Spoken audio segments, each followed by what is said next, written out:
Militiana hai batare kuki militiana makhongda nongmai maruna panbadagi chenma ngamdraba naga ama pharaga hatkre uja thokdogasi koi ngarang ayuk loktagi loba ising taraktabudagi paip yingsinba chatpada kuki militian chingna etek chatharakpani makhongda koi nongmai maruna panbadagi chenma ngamdraba naga hai batare naga miyoi ama kaptuna koi hatkre chenma ngamdraba miyoi adu makhoina etek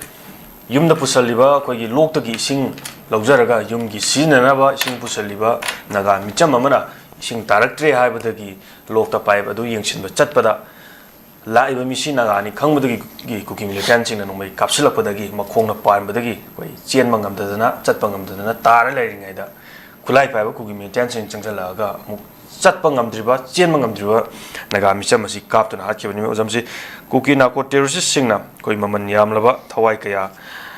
खुया थकता हाथोखरे थोंगसी अखोगी लाइंगाकना खंगना करिगुम action नम लोखत लक्तबा से ओजा याम तसेंगना मसी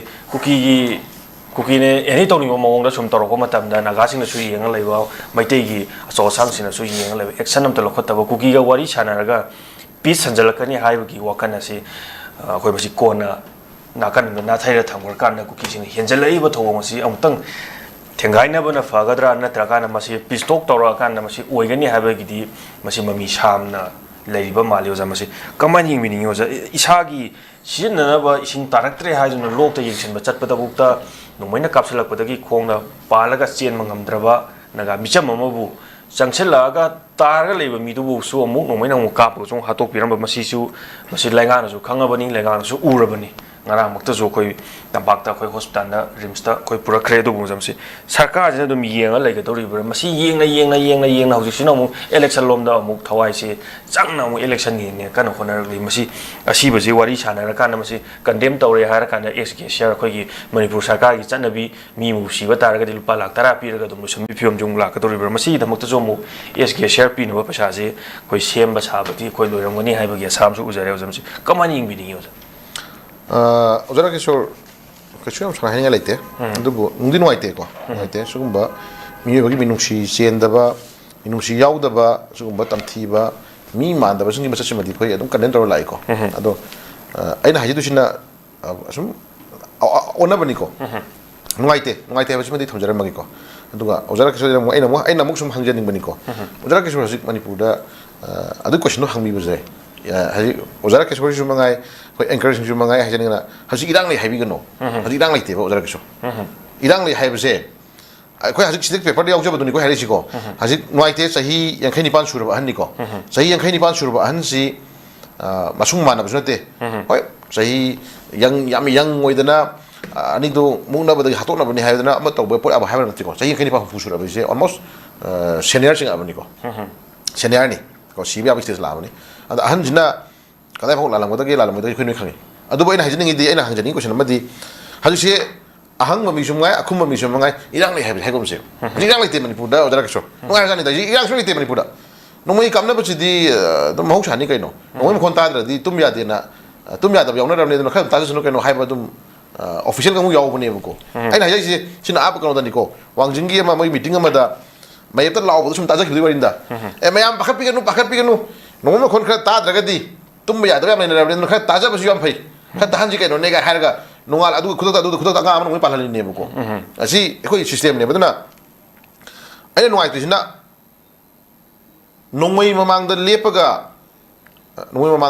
चलुबा अखोगी civilian से कई चलुबनो कई चलुबदि हजिदि नोंमैना पानमि बोमना पानमि से सी आराम ताबनि ने कइदोबगी पालन लिबनो हाबो कइदोबगी पालन बिनो हाबो क्वेश्चन ने हंजनिंग न पोसिको अना जिकसे कुकी नगा हाटपनी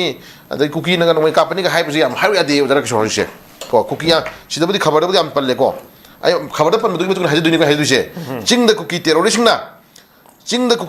ना हाइबनी को एबद पंजगे को चिंग द कुकी टेररिस्ट ना हाइबनी को कुकी टेररिस्ट ना फाखिबा खुंजा अमा कापतुन हलमले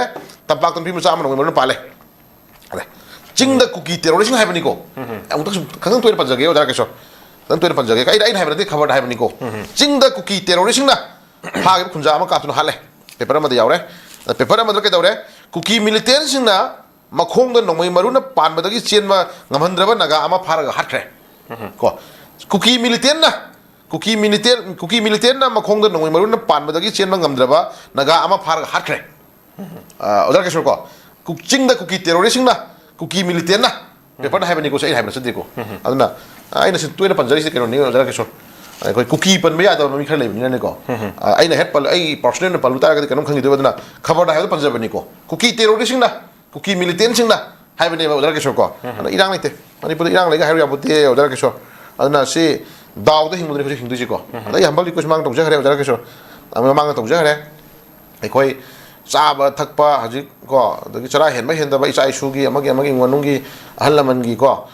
sagi mafi mon nan bana da tokro isai sai le ja pisa sing gi yara kana yot ki fruit da maga yot ki khongra maga tubi ro da ke so ko yot ki khongra fruit tubi ro aduga yot ki khongra fruit tubi daga ai koi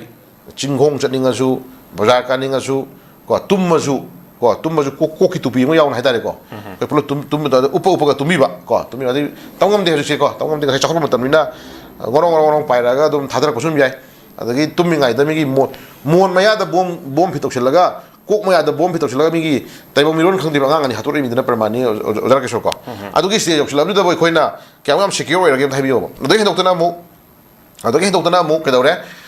se security na maning mamang chapa nga ka pur ka chapa sagi miyam gi chana thana sa no mating pangjari ba dugumba adu sunan manipuri ko akhoi gi leiriba community sing ge martla ta itop top manipuri gi wang odagi hatare ko miyam gi thok tok laksa ba dugum driver ma ko urkul da ifong na sagi se security na maning mamang chapa nga ka pur ba buda noman ka hatu piri na odar ka ko sugumba yamna secure oidra ma tamsi dai khoi na ngang du wa su hina hina lekte ba ko aduna manipur irang lai hairu abjante irang laite yam ngai ba nomoda mi khra sidraba nomoda mi khra hatraba hayang si mi khra dum phagi be dara ke so ko phagi be dum ho laudui ni adu kandem sai bi do kandem to mi khra yawi ramani ko kandem hai lore aduna kandem si khoi phajo poni ko dum to bi rasunu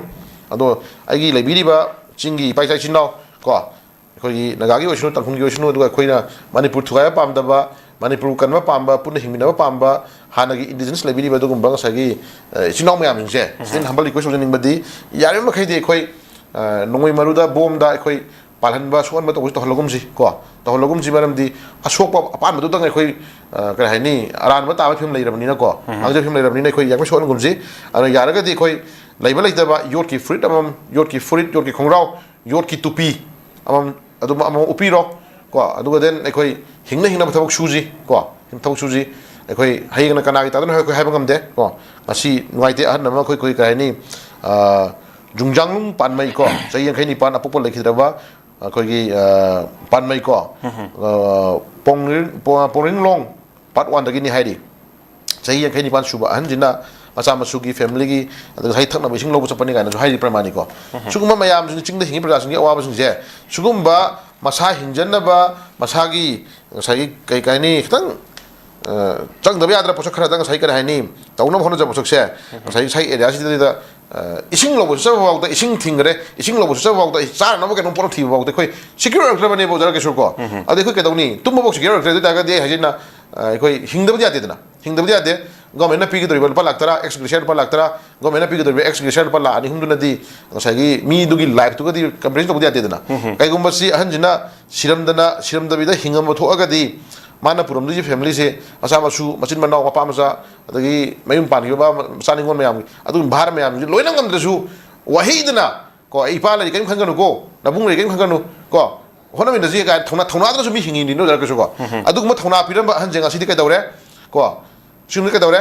amko panjaugi ko amko panjaugi kuki terrorist na amko panjaugi ko da ke so kuki terrorist na ai na haibde khabar haibde ni ko kuki terrorist ni ko ta chi ne line ko adu kandem hanu sing ne ba da ke so adu gumba misam hali ka mu sing do phau misam hali ka mu sing action ta hai ro ga na sai ka dai ni adu ha adu gi hai ri ba lauri khongi prakash ni do ka dawre irang chagat le nam to duine po se no ai to ri la jo da ke so adu na ai khoi khara dum yemo ta adu na irang le ga ji da ke so na ju he hang ba da sai ka sai bi point do ahang maju akum maju ai irang leite ko irang leite do manipur irang leite do khoi hing hing na chata bani chen tam ya ya ta kana khoi no poyom thoyom yomaga kano guwahati no kano haidu ga siela khoi adum thabuk shuru bura ka do to hing de khoi tam ni jar ke so ko pale de khoi onjana ke suya da ba ko do isa kan jana hona ke suya da ba ngak pro su ngak pi da ba ko adagi isa sidra isa isu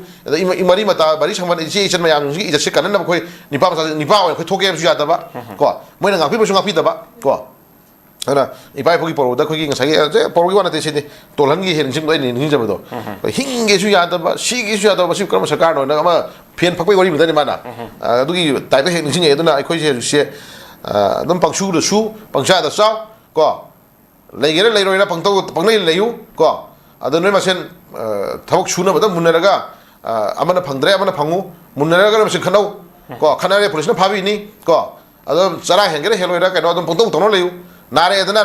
layungi layum ke yolu yolaga layengu ha nungai ban sipusi se nungai kai legi jara ke so nungai de kai no 25 century badam ko nungai de kai no adu si da hal na ma apa ma masi masen na manga ma hojik se nupa lak manga tum changa do ana am yoro kana di mayum yole natra mayum yola mina kai tawre ana abadu phagara no hona ko da mayum yole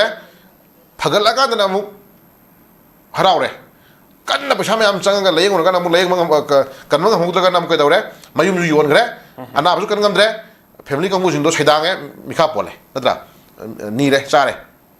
khoi nungai re sin nungai kai kai le gi do jara ke so ma si mu nungai ba le na si gi pusi je do matam khrai khoi yeng ta re ko yeng ta re khoi ju khangi ko khoi ju khangi jara ke so duna ke so haringa leite aduna chingda amutang panjau ge ro silak posida chingda kuki terrorist na chingda kuki terrorist na phage khunja ma kap tuna halam le kuki terrorist na phage khunja ma kap tuna halam ne hebni ko jara ke so chai enkhani pa suro ma ana masi khoi adum nuaite ha haira thambana tana khoi upai le jide ana miyo bagi minu si yang kanda khoi asibu dum tang di ko asibu dum tang di im manungi adi makuta yongna ba ko mathong ba thok bin na ba khoi hona bi phai ko ado den sugumba innocent praja maya ama ngasin amada thoe nahan amada thokre hayen kana thoi khangde ana khoi pun hingi pun si je khoi daw da hingba pun si ma hingam ni khoi le je duna daw yung tare duna se khoi kare hai ni yum da thonga da pan thom da khoi na tuon je oi phunbra yet phunbra ga na khoi shor khora he yem dai na ado hanadi thoina khalo de haju di am kani yeng na re ko thong ko nong ka thong ga khoi ngasi na ton yet yot phunbra oi phunbra ka ma yum da do lo ka to bon mi ta di pulo ko phun mi yawi ko pulo ko phula ga na di tangai phadne khoi adum thong ka sanin dre ko singa si di mo ma ni ga na ko masagi ne sergi lok to na phulak bodo phulak bodo khandang sargi adum phatta bane gi khan gre ko aduna nuaite kano odra ke shodo nuaite khoi khang batare yeng tare aduna makhata na ko kana gumba eni mi ma da civilian ma da chugma thodok si thok na bi da khoi mayam mamang da hair lakre ko tong law bi da isa ni leita badu makhata na chugma mi hat se thok na khoi khoira mi na ji nuaite ha na khoi adum kandem taw lakre ni madung na mi phana re mi han re ko ada mayam taw re mathang series of mi si re ngasi jo muk si re natra kana gi dam to no khoi na mathang na chugma thodok thok na ba honna mi na ji haidu je kai no khoi haji ga na saltre ta ga di option na ma de laing sa odara ke so habi gi do sugumba thok se amuna thola gun hai taraga di sugumba thok tholi ba kamu sing do misam hali ba kamu sing do madu ai khoi isana isagi production pijara kan da madu maru phungna ko manipur gi leimai di madu da langthok na khoi sinoma tam oi hom ja isai tham jaram gi odara ke so